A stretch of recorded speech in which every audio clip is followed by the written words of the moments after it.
Hi students, this is fourth lecture of topic systematics of living organisms. In this lecture, we are going to study silent features of five kingdoms. First, we will discuss about the kingdom Monera. That is, kingdom Monera is mainly belongs to the bacteria. Now we will take out points from this kingdom Monera one by one. First point, it contains unicellular organisms with prokaryotic cellular organization. That is, unicellular organism with prokaryotic cellular organization. Monera includes unicellular prokaryotic organisms. Then second point, these are omnipresent. What is omnipresent? Present in all places. That is in water, in air, on terrestrial soil, plants, etc. That is, they are found in all types of environment which are not generally inhabited or other living organisms. Third, few are photoautotrophs or chemoautotrophs. Photoautotrophs, they prepare their own food with the help of photosynthesis process, and chemoautotrophs with the help of chemicals. But majority are heterotrophic in nature. Heterotrophic, that is depend upon the other organisms. Then fourth point, these organisms do not have well defined nucleus. म्हणजे बॅक्टेरियामध्ये वेल defined nucleus नसतो आणि म्हणूनच तो बाजूला केलेलं काय prokaryotic, that is without nucleus. Then fifth, DNA exists as a simple double stranded circular single chromosome called nucleoid. That is, DNA is called a nucleoid. Then next, sixth point, smaller circular molecules of DNA as extra chromosomal genetic elements called plasmids are often present. Cell wall is made up of peptidoglycan, also called murine, which is polymers of sugars and amino acids. That is, cell wall is made up of peptidoglycan. Then next point,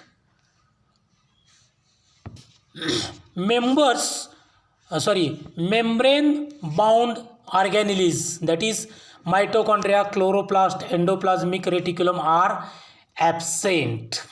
Then eighth point, ribosomes are smaller in size 70s than in eukaryotic cells. म्हणजे eukaryotic मध्ये 80s type असतात आणि या प्रोकॅरियोटिकमध्ये 70s type ribosomes असतात. The next point, the mode of reproduction in Monera is asexual or with the help of binary fission or budding. Very rarely sexual reproduction is by conjugation method. The next point, morphologically bacteria are categorized into 4 groups. याचे एकूण 4 गट केलेले आहेत. The spherical called coccus or basilococcus. Second, rod shaped called bacillus. Third, comma or kidney shaped vibrio. And fourth, spiral shaped or spring like, that is called as the spirillum. Now see the diagram of this bacteria is given below. First, that is the coccus or basilococcus. Second, rod shaped bacillus. Third, comma or kidney shaped vibrio. And fourth, spirillum or spirochete. These are the different types of the bacteria. Now, on the basis of evolution, bacteria can be classified as Archaebacteria and Eubacteria. Now first we'll discuss about the Archaebacteria. What is Archaebacteria? These are differentiated from other bacteria on the basis of their different cellular features. These bacteria are mostly found in the extreme environments. Extreme environments means that is not suitable environments, called as the extreme एन्व्हायरमेंट्स म्हणजे adverse एन्व्हायरमेंटला तग धरून राहणारे असतात. And hence termed extremophiles, called as the extremophils. They are found in a variety of places from volcanic craters to salty lakes and hot springs. Volcanic craters म्हणजे जमिनीमध्ये भूकंप होतात त्याचे चिरा पडलेले असतात त्या ठिकाणी सुद्धा असतात. सॉल्टी लेक्स मीठ फुटलेलं पाणी असेल किंवा हॉट स्प्रिंग गरम पाणी जरी यामध्ये सुद्धा आढळतात. Their ability to withstand such hostile environment speaks of their capacity to survive in very severe conditions. Severe that is extreme environments. Bacteria that can withstand high salinities are called halophiles. पहिला झाला एक्स्ट्रीमोफिल्स, that is extreme environments. Second, that is living in the salinities म्हणजे मीठ फुटलेल्या जमिनी असेल, पाण्याचे तळे असतील की ज्याच्यामध्ये मिठाचं प्रमाण जास्त आहे अशा ठिकाणी राहतात त्याला हॅलोफिल्स म्हटलं. आणि तिसरा गट आहे those that withstand extreme temperature known as thermophiles. Extreme temperature म्हणजे उच्च तापमान आहे अशा ठिकाणी राहणाऱ्या बॅक्टेरियाला काय म्हटलं thermophilus. A very common example is of methanogenic bacteria found in ruminants. What is ruminants? चरवण करणारे प्राणी, that is cows and buffaloes, गाई आणि म्हैसी. These bacteria help in production of methane biogas plants. आणि मग मिथेन बायोगॅस जिथं तयार होतो तिथं कोणत्या बॅक्टेरिया उपयोग पडतात? Methanogenic bacteria. This is the archaebacteria or archaebacteria. Then second that is Eubacteria. This is the another type of the bacteria. आता कशाच्या आधारावरती वेगळा केलेला आहे? They have cell wall of peptidoglycan. हा peptide ग्लायकेन मगासुद्धा peptide ग्लायकेन आहे, पण ह्या ट्रू बॅक्टेरिया असं समजलं जातं. These are commonly referred as the true bacteria. They are found as autotrophs and heterotrophs म्हणजे स्वतःचं अन्न स्वतः तयार करतात किंवा दुसऱ्यावरती सुद्धा अवलंबून असतात. The autotrophs can be photosynthetic like example दिले पहा Chlorobium green sulphur bacteria and क्रोमॅटियम और chemosynthetic like sulfur bacteria. This is Eubacteria. Then these are mostly multicellular filamentous forms living in fresh water. हे मात्र गोड्या पाण्यामध्ये राहत असतात. These are mostly multicellular filamentous forms living in fresh water.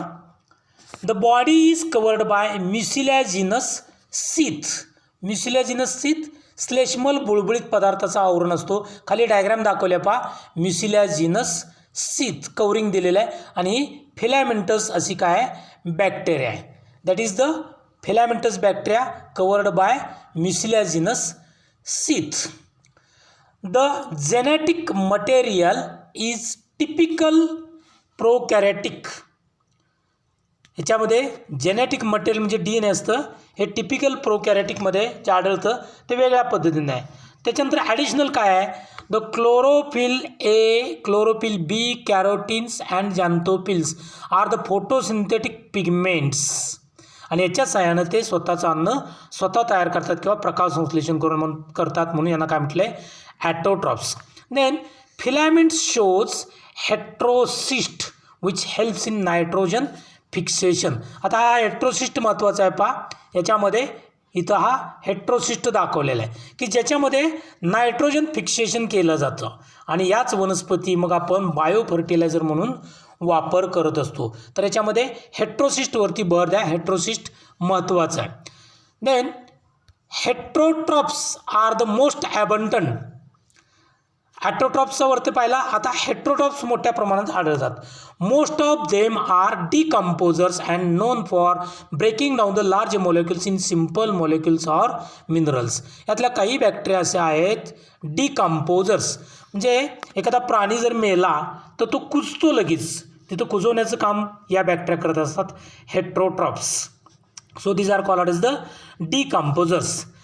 आणखी कुठला प्रकार आहे, they can be anaerobes without oxygen helping in curdling of milk, दही लावणे म्हणतो आपण, त्या बॅक्टेरियाचं नाव काय, लॅक्टोबॅसिलस, उपयुक्त आहेत बॅक्टेरिया. दुसरा आहे फिक्सेशन ऑफ नायट्रोजन, ॲझोटोबॅक्टर. आता याला ॲझोटोबॅक्टर असं का नाव दिलं आहे, आझोला नावाचं फॉर्न पाण्यामध्ये वाढतं आणि त्याच्यामध्ये या बॅक्टेरिया राहतात आणि ते नायट्रोजन साठवतात, so it is named azotobacter. आणि तिसरा आहे अँटीबायोटिक प्रोडक्शन करणाऱ्या बॅक्टेरिया, दॅट इज द स्ट्रेप्टोमायसिस. हे मात्र मेडिकलमध्ये फार मोठ्या प्रमाणात वापरल्या जातात. काही असतात कंपोस्टिंग अँड डिग्रेडिंग ऑइल. आता या आपण ज्या बॅक्टेरिया पाहिल्या, lactobacillus, azotobacter, streptomyces, this are useful bacteria. But story doesn't end here. बॅक्टेरियाची स्टोरी इथं थांबत नाही. काय सांगितले, some of them are pathogenic disease causing. पुढे काय म्हटलं, दॅट इज कॉजिंग डिसीज. मग कुठल्या आहेत, टायफॉइड, कॉलरा, ट्युबरक्युलोसिस, टिटॅनस. आता याचे एक्झाम्पल्स आपल्याला माहीत पाहिजे. पहा, टायफॉइड कुणामुळे होतो, साल्मोनेल्ला टायफी. कॉलरा कुणामुळे होतो, फिब्रिओ कॉलरी. ट्युबरक्युलोसिस कुणामुळे होतो, मायकोबॅक्टेरियम ट्युबरक्युलोसिस. आणि टिटॅनस कुणामुळे होतो, that is clostridium tetani. That is here there are some useful bacteria and some are harmful bacteria. In this way we have completed two types or two groups of bacteria on the basis of evolution, that is the Archaebacteria and Eubacteria. Now they have asked some questions. Can you tell what are the silent features of Monera? Silent feature, थोडक्यात 4-5 character सांगा. मगाशी आपण 10-12 characters त्याचे पाहिलेले आहेत. तर याचे silent features तुम्हाला ज्या नोट्स दिलेत त्यात 5 ते 7 सायलेंट फीचर दिलेत, तेवढेच इथे सांगायची गरज आहे. Second, what will be the shape of bacillus and coccus type of bacteria. आत्ताच आपण शिकलो कोकस आणि बॅसिलस टाईप ऑफ बॅक्टेरियाचा शेप विचारलेला आहे. That is coccus is the spherical or circular, and second that is the bacillus, it is the rod shaped.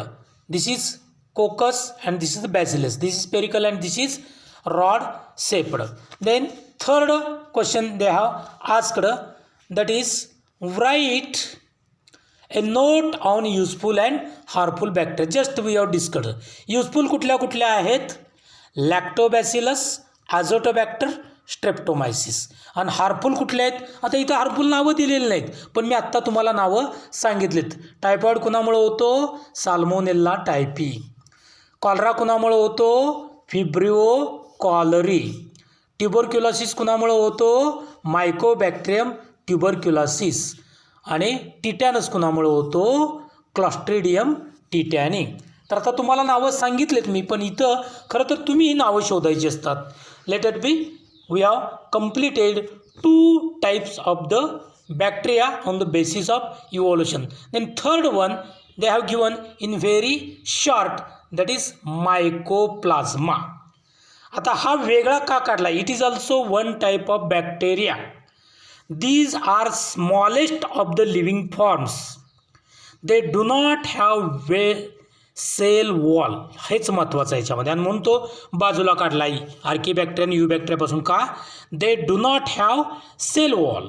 Many forms are pathogenic, याच्यातले अनेक forms हे रोगकारक असतात. They are found resistant to common antibiotics due to absence of cell wall. म्हणजे त्याच्या cell वॉलवरती कुठल्याही अँटीबायोटिकचा परिणाम होत नाही. In this way we have completed first kingdom Monera. We will stop here. Next time continue about the kingdom Protista.